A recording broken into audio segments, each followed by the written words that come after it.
You're listening to NewStreamNetwork.com, home of GoingSoloMedia.com and WGSN-DB Going Solo Network radio, podcasts, and TV. Welcome to Divorce Coalition Live, a show designed for divorce professionals to enhance the divorce process to prevent re-traumatization of domestic abuse survivors. I'm your host, Jill Kaufman. I'm a therapist, divorce coach, and co-parenting expert. You can get in touch with me at info@divorcecoachjill.com and my website, divorcecoachjill.com. The Divorce Coalition is a nonprofit organization dedicated to increasing education and awareness of divorce professionals and process change to create a more supportive and less traumatic divorce experience. We have united top podcast hosts and divorce professionals to create systematic change in the divorce process for domestic abuse victims. With 23.5% of divorces citing domestic violence as a cause, we bring you expert guests, practical advice, and enlightening conversations. Knowledge is power in creating change in the world of divorce with domestic abuse. So without further ado, let's get started.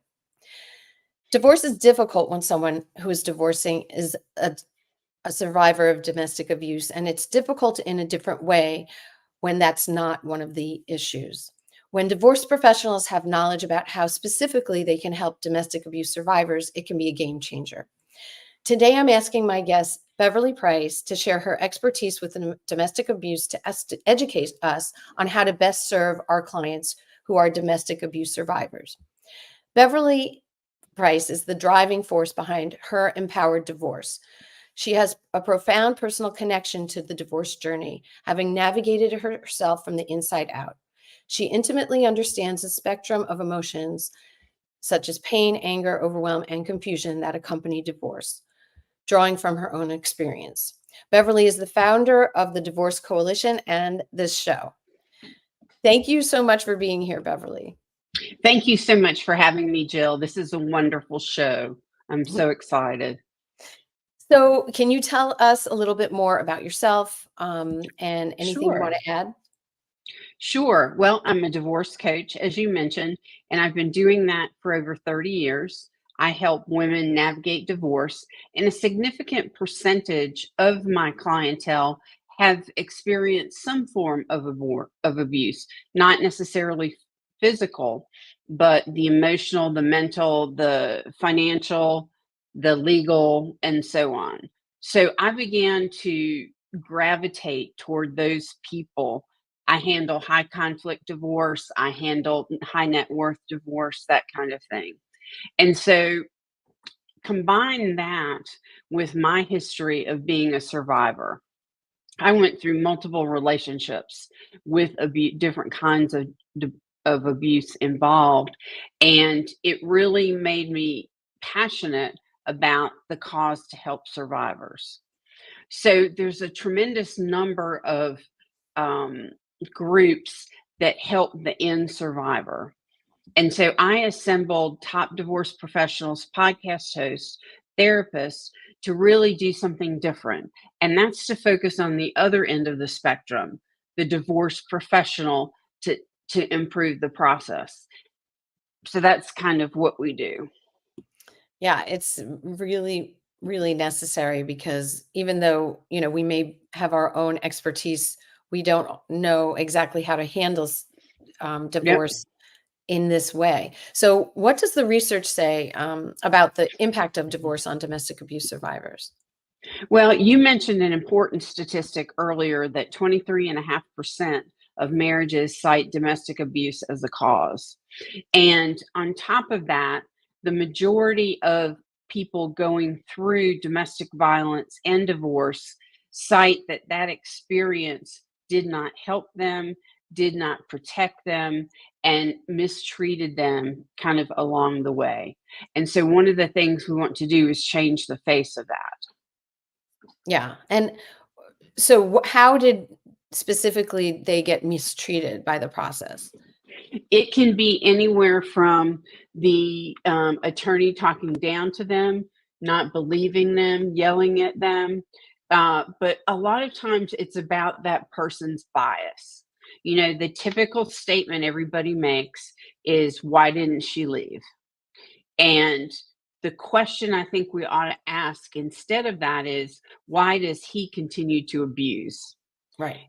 We keep the focus on the woman when it's really the man causing the problem. So that's a big part of it. Yeah, I mean, it's just a small change. It's subtle, but it makes all the difference because then somebody doesn't feel um, not understood or attacked or blamed. Right. And in addition, I would like to say that a lot of this is made up of professionals that have the client's best interest in heart, that want to do the right thing, that want to say the right thing, but just don't know enough to do that. I had a client that went through mediation with her husband, and prior to going into that mediation, she had talked to her attorney about how abusive the man was, verbally abusive. And so they went into the mediation, completed the mediation. When they left, the attorney said to her, "Are you really sure abuse happened?" And that sent that woman back. And her tail end of that comment was even more telling. "He seems like such a nice person." And that's then diving into this persona of the abuser, who can look one way totally to the outside world and another way totally to the inside world, and who protects and is fearful that that image would get out to the outside world. Exactly. And it's so interesting that pointed to just one small comment by the Right. attorney can have a really huge impact, Huge. yeah, on the person and trigger them and set them back. And the problem is when that happens, they're not able to think clearly. They're not able to trust the person. And so, Exactly. it's going to have like a profound effect on the way that you work with these clients, the way that you communicate with them. And so you have to be really aware of what you're saying and how it's impacting them. Right. And, in all defense, a lot of people just don't know and haven't been trained. So that's one of the things we're looking at doing, is to provide that kind of training for people. I think that the abuse survivor can literally feel re abused by the professionals, not only their team, but the court system, the judge, the state quote of divorce laws in each state. Are they appropriate laws? Are they fair? That kind of thing. So you have different places along the continuum of the process that kind of start with the different divorce team members they're talking to, migrate through the process. Some of the domestic violence divorces get settled in mediation. That can be an extremely scary process for a victim. And part of it also depends on kind of how beaten down emotionally and mentally that person is. One of the things that I've seen is, for the severely abused woman, is they all of a sudden turn to that attorney and have unrealistic expectations of them. And it's almost that they turn themselves completely over to the attorney with blind trust. And what many survivors don't understand, or may not even be capable, quite honest, is they need to become the best advocate for their divorce. They shouldn't turn everything over to any person. Exactly. And that's why you may need other professionals than just an attorney to help you handle this and Exactly. work with this. Yeah. I tend to recommend that someone work with a divorce coach, a an attorney, then if they're going to mediate, but that's kind of a neutral place, and more than likely a therapist. Because as we all know, abuse can be extremely traumatic. In many people, this is repeat type of abuse from their childhood. So if they haven't dealt with any of that, and they haven't dealt with their marriage and the abuse there, it's going to be kind of a geometrical growth pattern. and very difficult. And if they don't deal with it, if they don't process it and get to understand their own motivation, then they're destined to repeat this experience over and over again. I did that myself. People looked at me and said, "You're this, super smart, successful executive, and yet you're going through this. I can't believe it. You're too smart for that." Well, it's not about smarts at all. Yeah. I mean, as a therapist, I know there are so many childhood issues that affect people. And it's also being able to get the skills through counseling or coaching and, make that personal growth. That's really difficult, but it can be done. Yes, absolutely. You kind of answered this, but do you have anything else to say about what happens to domestic abuse survivors when they go through divorce? Well, I mentioned, the part about turning over their own advocacy. The other things that I think are important to understand are how much fear is ingrained in the victim, that they are scared of looking at the abuser, they're scared of being in the same room with them, they lose their ability to talk clearly when they're in court with them, and they are afraid, and they're afraid of the retaliation of the abuser. They're just afraid of looking at them. I had a client that my advice to her was, don't look at him through the entire proceedings. Focus on your defense attorney, because the visual can trigger, but also what they say can trigger. Then you add on to it the treatment of your spouse's attorney, who's generally going to come after you and try and make you less credible. That's an awful experience. You've been through one, you don't want to go through another. Right, exactly. And that's why, staying out of court is probably the best option for, if you can, for domestic violence Yes. survivor, but a lot of times you don't Yeah, have that. I tend to suggest settlement or mediation where you're not in person and you're not in the same Zoom room, so you Right, don't have to see them. right. That's definitely less intimidating, I would think. But it Um, needs a mediator who is very skilled, very ex skilled. yes, absolutely. They have to understand domestic violence and the Mhm. impact of it. Um, does the type of abuse cause different effects on these survivors? Sure. Um, Many people suggest that the verbal and emotional abuse, the effects of that, last much longer than the emotional effects of physical divorce.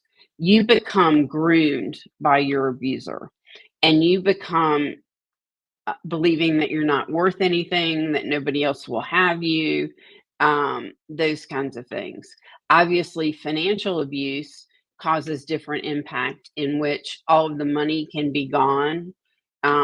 Those kinds of things. They can not have access to funds, not understand their funds. Then legal abuse is very scary. I have a client that her husband files a different motion every Friday afternoon at 4:30. And the intention there is to freak her out. So every Friday afternoon, I have a phone conversation with her when that comes in because her attorney's gone for the day. So she's scared half to death with what it means. And you almost need to talk her off the ledge. Right. Yeah, I mean, the fear and intimidation is part of how they use um what they do to control the victim. And Yes. so you can do that many different ways, legal, financial, verbal. But it surprises me to hear you say this, and I kind of know this too, but the physical abuse doesn't last as long as the emotional abuse. I mean, I guess Well, if it's combined with emotional, it's different. Yeah. right. Well, very seldom do I think there's physical abuse without the emotional abuse and Right. others. So Right. it is hard to separate. But the difference being is, um, if you just take physical abuse as an isolated thing, um, it doesn't have the same long term impact. Now, if you take physical abuse and you couple in all those others, which technically are there, then it's much longer. But I think it's important to understand that this is a very complex situation, a lot of trauma, a lot of fear, and a lot of loss of self confidence and self esteem. Yeah. And that's what, I mean, an attorney can't be expected to help, build back their self-esteem and confidence. That's what you need a therapist and a divorce coach to help with, because you really need to have some confidence to go through divorce. I mean, it's a very overwhelming Absolutely. experience. Yeah, think about it. Think about how overwhelming divorce is for a person that isn't experiencing domestic abuse. And Right. then you put this other massive trauma on top of it, and it totally derails you. Right. So I guess the idea is there is help out there for divorce professionals, but you've got to find the help and you've got to get the education, or Yep. bring in professionals who have that expertise. Yeah. The one thing we're working on in the Divorce Coalition is a certification program for divorce professionals in domestic abuse. So they can be taught, they can be recognized, and it also is going to be a website where people can go to look and see which professionals have become certified and to understand they have the expertise. Awesome. That will be really, really helpful. So right now we're going to take a short break. Okay.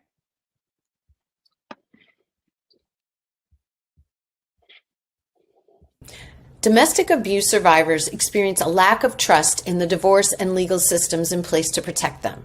Research shows that many report re-traumatization in court and reported that legal professionals verbally threatened them, mocked them, did not give them a chance to speak in court, exaggerated the survivor's faults in court, and provoked them to elicit emotional reactions.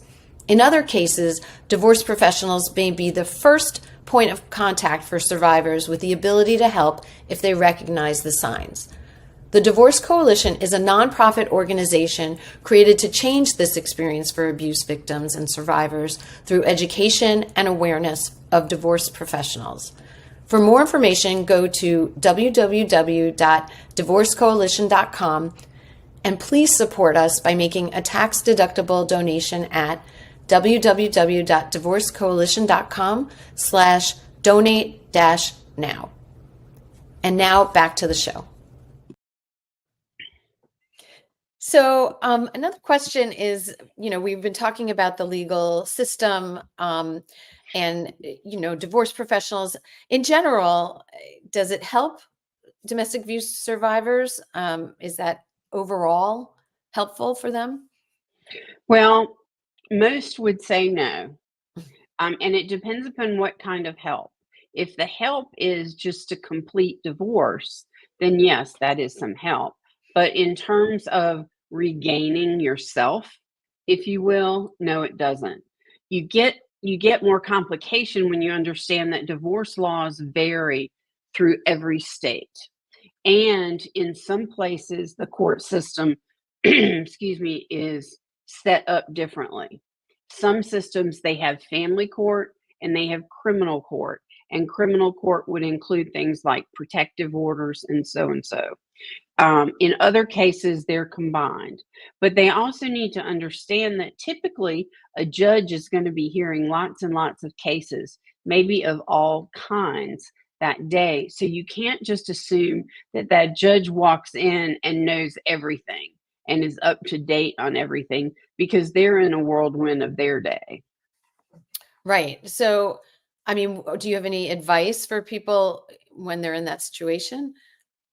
I tend to like the idea of creating an outline or a timeline of your divorce with what's happened and having the attorney put a very bulleted summary of what's happened in the case so far to put on the judge's file.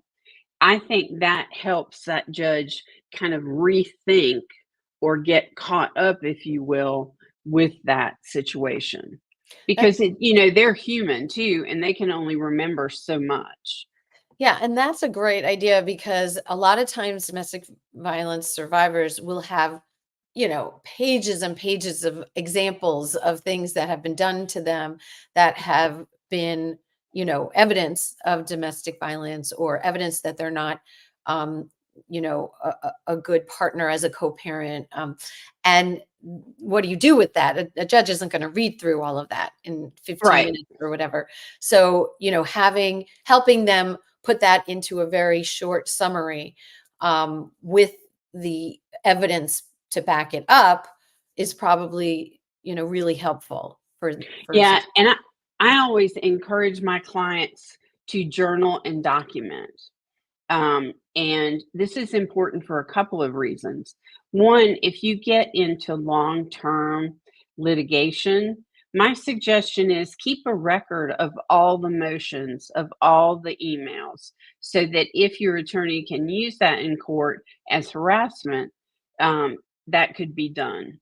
So I think that there's so many things that can be done. We just need to figure out how they can be done and what we need to do with professionals to get there. Right. Um, is there anything that can be done to change the re-traumatization? Well, I think what we're talking about, educating the professionals, is certainly a big, big piece of it. I think therapy, I think recommending the right divorce team is absolutely essential.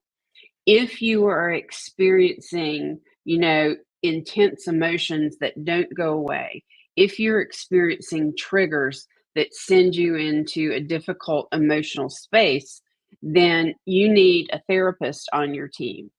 And the way I differentiate what a therapist does from a coach is that therapist is looking backward in life and helping that client come to terms, where a coach looks forward and is trying to help impact change going forward. So I think there's a definite use for each, but they're just very, very different in their approach. So, and also every divorce coach and every therapist isn't an expert in domestic violence. So, I mean, are there Absolutely. ways to find people who have an expertise, attorneys, coaches, and other Boy, people? that's the $50,000 question. There's no organized source. That's why we want to do this certification program and the website for recognition. Otherwise, you're kind of destined to Google searches. But I think one of the most important things is have a thorough list of interview questions for that professional. And a part of that is finding out what their experience is. Yeah. Well, I know being connected to the Divorce Coalition has helped me find people who are educated and have expertise in this. Do you have any kind of, um, library or listing of people who have these expertise? Yeah, I think if you go to divorcecoalition.com and click on the team page, there you're going to have a lot of professionals very knowledgeable. Now, there's not every state represented in the Divorce Coalition, but the one thing we all have is a vast array of referral contacts. So you can do that. But even so, there's no way just to have a list of here's attorneys in my town that are skilled in this. That's part of your interview question. But I would make that a just a stop or go kind of decision. If somebody doesn't have that experience, go to somebody that does. And be wary of good intention family and friends referring attorneys to you unless you're going to be open minded, interview them, and be prepared not to work with them if they don't have the expertise you need. Now, point in fact, different types of abuse have different impacts and different skills. So, an attorney that's handled financial abuse may not have the same skill set for the one that's intense emotional abuse or with a sociopath or things like that in the marital relationship. Right. And in terms of like someone who can't find someone who has an expertise, an attorney, what can people do to maybe have someone on their team or get, I mean, would you advise like a therapist or divorce coach to be in sessions with an attorney and the client? I mean, I tend to If the client agrees, and they would have to sign off on this, obviously, I tend to recommend team meetings. Now, once the attorney is getting down to strategy, those other people need to be removed from the room, Mm. particularly if it's litigation, because we don't have the same protection powers as an attorney do. We don't have privilege in terms of a coach. I believe a therapist does. Therapist does. Yes, I was going to And say it's safer probably with the therapist than the attorney, but yeah, I don't coaches don't. So yeah, if it's a therapist, I think you could feel comfortable, but not a coach. right. But it's just as easy to have that team meeting with the coach where you talk about situational things, you talk about the abuser, and then step out when it's time for the attorney to start talk strategy with the client. Gotcha. Yeah, no, that's good advice. Is there anything else that you'd like to share about this topic? Other than get involved with the Divorce Coalition. Think about how you treat people. Try for a moment to imagine they're in your shoes. A lot of people that are a little bit older uh, are knowledgeable of John McCain's prisoner of war experience, where prisoners of war are confined and mistreated the whole time they're a hostage. Well, that's almost identical to a domestic abuse victim. So that's something that you need to keep in mind. Don't just assume that she's not going because she's not strong enough. That is a total misnomer. The abuser is all about power and control. And as long as he can manipulate that person, he is content. The other thing that's absolutely essential is do not tell your spouse you're going to leave them and don't leave them without a safety plan. Two resources that are very helpful. One is your local shelter, the other is the national hotline. And so those can give you guidance before you make any major decisions. But almost 70% of women that leave abusers without a safety plan are murdered.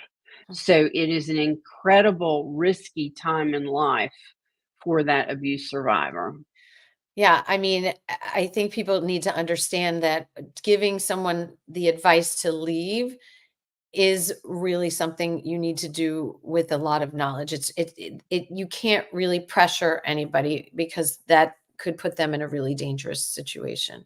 Yeah, also, I've heard some attorneys that tell that abuse victim to stay in the house with the abuser. And that brings its own set of circumstances and difficulties and risks. Right. So that like what do you do? Now you're saying Yeah, don't stay, don't go. So yeah, it's a complicated issue. And I think each very. situation is different and you really need an expert to help you navigate this as a divorce professional. Absolutely. Yeah. Well, that was really, really helpful, I think, to a lot of people who need to hear this, Beverly. So, thank you so much for sharing your expertise, and thank you for being Absolutely. my guest. I know you've hosted this, but now you're my guest, and it's wonderful to have you. You're doing a great job, Jill. Thank you. And to my audience, thank you for being with Beverly and myself on this episode of the Divorce Coalition Live. If you would like to listen to this episode again, you can find the link at www.divorcecoalition.com live show tab. All of Beverly's information will be available in the show notes. And we have a special gift for you, a free ebook called Stop Condoning Domestic Violence. And you can get that at www.divorcecoalition.com/stop-condoning-ebook. I so enjoyed being your host. I'm Jill Kaufman again, and you can get in touch with me at divorcecoachjill.com. You can find the Divorce Coalition at divorcecoalition.com, and please like and share our Instagram page at Divorce Coalition page. Join us in the fight to change an abuse survivor's divorce journey. Stay tuned in 2 Tuesdays at 11 a.m. Eastern for another episode of the Divorce Coalition Live. Until next time, help us spread the word that divorce needs to change to create a more supportive and less traumatic divorce experience.